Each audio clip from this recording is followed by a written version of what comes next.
भ्रम में ये लोग हैं, एक उपचुनाव के परिणाम से इतने उत्साहित होते हैं, 42 से 99 पहुंचने पर उत्साहित हो जाते हैं, तो भ्रम में कौन है?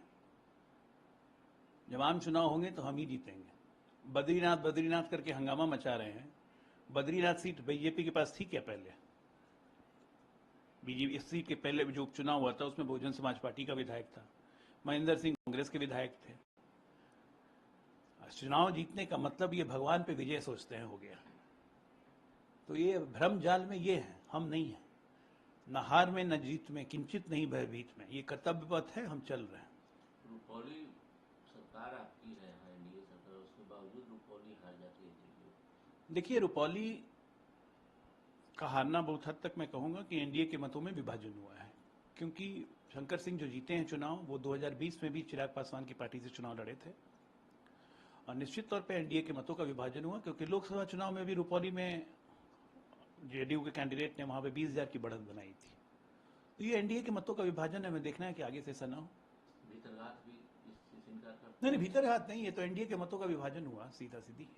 शंकर सिंह को जो वोट मिले वो कायदे से एनडीए के वोट थे, वो वोट और जेडीयू के वोट को मिला लीजिए तो रुपौली में एनडीए का, अगर शंकर सिंह नहीं खड़े होते, जेडीयू एक ही कैंडिडेट होता है एनडीए का, तो कम से कम मार्जिन, विनिंग मार्जिन 70-80 हजार की होती है।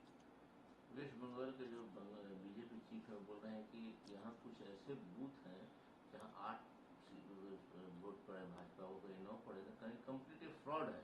देखिए, वेस्ट बंगाल में उपचुनाव में वहां पे वैसे ही सरकार नहीं है, वहां गुंडा राज, तो फुल चुनाव धांधली हुई है, इसमें कोई शक नहीं है। हमारे अध्यक्ष ने भी कहा, हमने चुनाव आयोग में वहां पर रिटन पिटीशन भी दिया है, लेकिन वहां पे अराजकता का राज हो गया।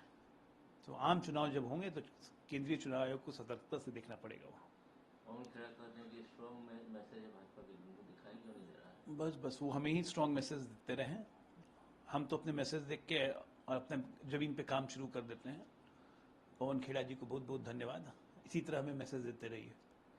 कुछ उपचुनाव और आने वाले हैं बिहार में, क्या उसके लिए पार्टी ने तैयारी शुरू कर दी है? बिल्कुल, पार्टी ने तैयारी शुरू कर दी है। रामगढ़ पे चुनाव होने हैं, रामगढ़ सीट पे चुनाव होना है, और भी कहीं पे चुनाव होने हैं, उन सब पे हमारा मंथन शुरू हो गया है। कैंडिडेट के लेके, संगठन की स्थिति को लेके विधानसभा वार बैठकें शुरू हो रही हैं। 17-18 तारीख को और बैठक होगी यहाँ पे। 25 का क्या सीन देखते हैं आप? 25 में क्या है, एनडीए की सरकार दोबारा बनेगी, कोई शक ही नहीं। दावा तो उधर से ही हो रहा है। अभी आप लोकसभा चुनाव के परिणाम ही देख लीजिए तो हम 178 सीटों पे आ गए, जो लोकसभा के परिणाम। हालांकि इसमें हमारी 9 सीटें कम हो गई हैं, तब भी हम 178 पे आ गए हैं। तो इसलिए चिंता उनको करनी है, एनडीए पूरी एकजुट, पूरी मजबूती से लड़ेगा, सरकार दोबारा हम ही बनाएंगे।